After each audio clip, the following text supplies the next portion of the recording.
Hello everybody, welcome down to Apter's Alley, January 18th, 2016. This is where it all happens, where it all takes place.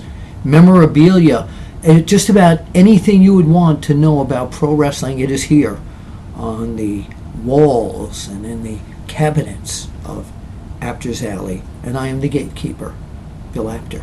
So, thrilled to be here talking to you on such a historic date, January 18th, 2016. 45 years ago today. And you can read the story in my book, Is Wrestling Fixed? I Didn't Know It Was Broken. I was called into the office of the publisher of Inside Wrestling and the Wrestling magazine, Stanley Weston, my mentor, my boss. And he told me something that I wasn't supposed to tell anybody, under the penalty of, that he'd gotten a call from a high-ranking official in the WWWF. Again, it's in the book to find out who that was, that Bruno Sammartino was going to lose the coveted WWWF World Championship to the Russian bear, Ivan Koloff. It was unthinkable that Bruno was going to win the belt, but I was dispatched to the match with my my $59 Minolta ALF camera, and my father went with me, and he had a little Kodak Instamatic camera that shot film. Film? What is that? You younger people, what is film? Oh my God! Google it. You'll find out what film was. And I show film actually at some of the one-man shows that I've been doing, and I'll have some more news about that on another installment here. But anyway, the tension of photographing that match, because I didn't know what the finish of the match was going to be. And you're hoping that the film that had 36 pictures that you could take on it, wouldn't run out at the finish. Oh my God. So I was at about number 24 or 25, I think it was. And I saw Koloff knock Bruno down. Koloff went up to the top rope, came down with the Russian knee drop, 1, 2, 3. He won the championship from Bruno Sammartino. Shocking. Nobody thought it could happen, ever, that Bruno could be defeated. And Koloff's victory, engineered by Lou Albano before he was a captain, was a historic day in professional wrestling. And today, congratulations to Ivan Koloff and Lou Albano, the captain up there in heaven, although he raised a lot of hell. Just unbelievable moment. And here on, if you go to onewrestlingvideo.com and you search, or you just put down Bill Apter interviews Bruno Sammartino or Ivan Koloff about this incredible loss, you will find it there.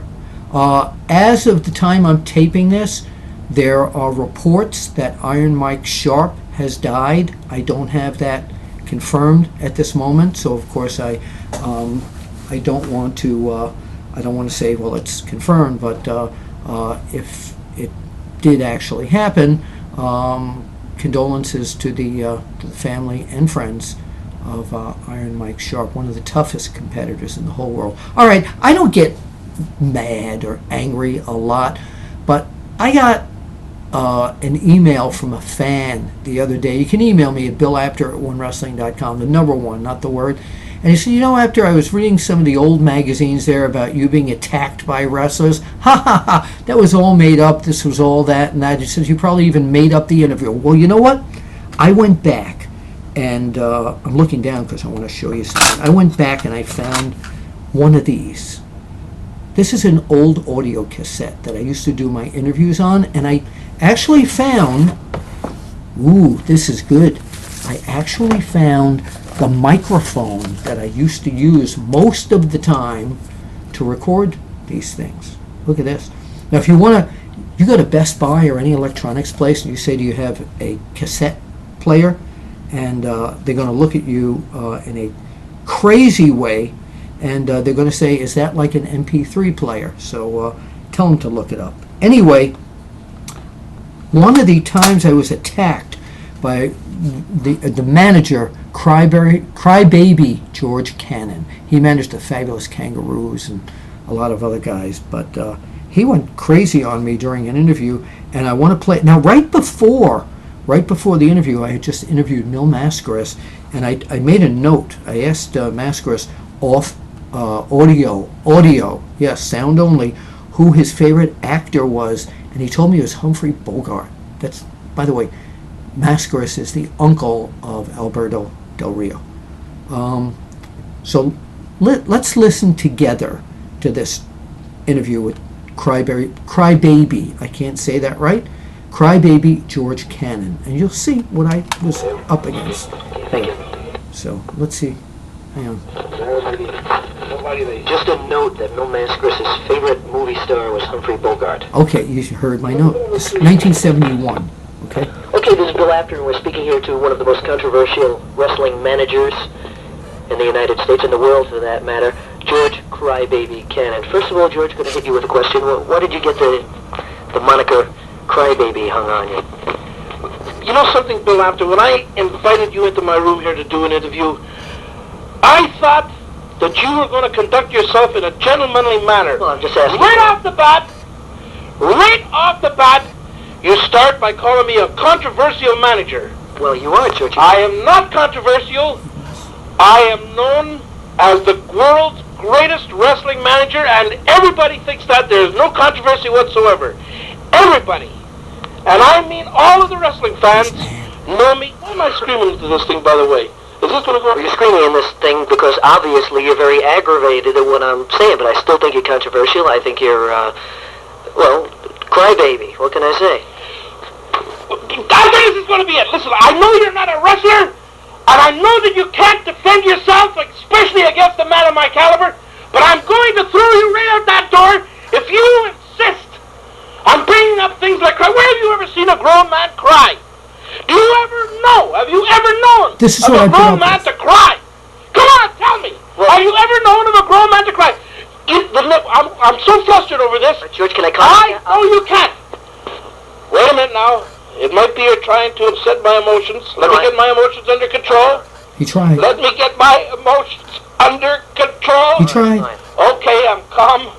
I'm serene. All right. I'm placid.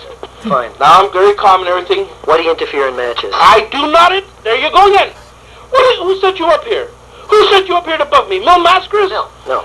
The Italian Connection? Bravo and Brito? No, none of those guys. Bravo, Argentina Brito. Paulo? Louis Martinez? I'm strictly asking you questions that the fans have been curious I know about. who it is. It's that Polish joke, Mighty Igor. No, He told you go up to George Cannon's room and try and aggravate him because he knows that sooner or later that either the Mongols or Eric the Red is going to get after him, and he knows that if He I'm managed upset them, too. because of something that he has done, that I just might interfere and we will lose the match. That's why you accused me of doing it. I know what you're up to, Bill Apter. You're in that conspiracy with everybody else. You and the IWA to take away the titles from the Mongols. They are the world champions. They are the only world champions. The IWA, as you very well know, employs only the best wrestlers. IWA, International Wrestling Association.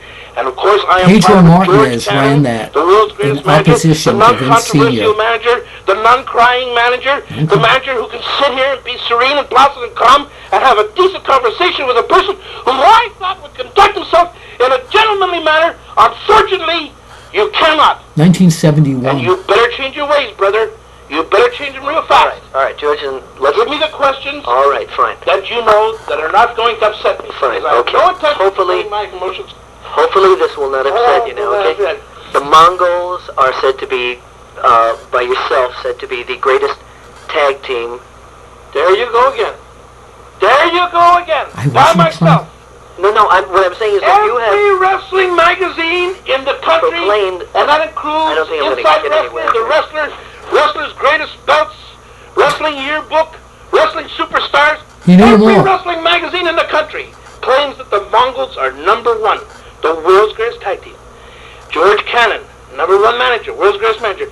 And you come along and say that I No, claimed I'm him to be... No, I'm just saying that you have proclaimed the Mongols to be proclaimed. I'm sorry, it was a misuse of word there. You're telling me you can't speak English now? No, I can't speak. Where are you from? You're from Brooklyn or something? No, I'm from Long Island. Well, it's just as bad. You can't speak English. These people up there, when they speak, you know something?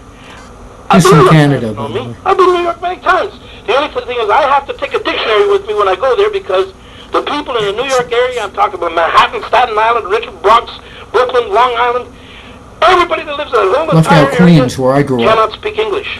George, now Do not speak English. You're getting me upset now because You should be upset. Bring your dictionary. When you come prepared. When you come to talk to George Cannon, the world's greatest wrestling manager, you have to come a little dictionary and you look up all the adjectives and you look up also all the superlatives because we are tremendous, stupendous, gigantic, colossal, dynamic. You have to remember that and treat me in that manner and also talk English. Okay, George, would you like to elaborate on the Mongols' tactics in the ring? A lot of people have said that the Mongols do not follow the rule book. One thing very clear out there, said, as you know, Bill Apter, I have been associated with champion tag teams. Well, anyway, he several more times during this interview, he went a little ballistic on me. But I loved doing those interviews because back then, these guys did these interviews in character. And he got really upset at the end of this thing. And he must have thought he was on TV instead of an audio recording.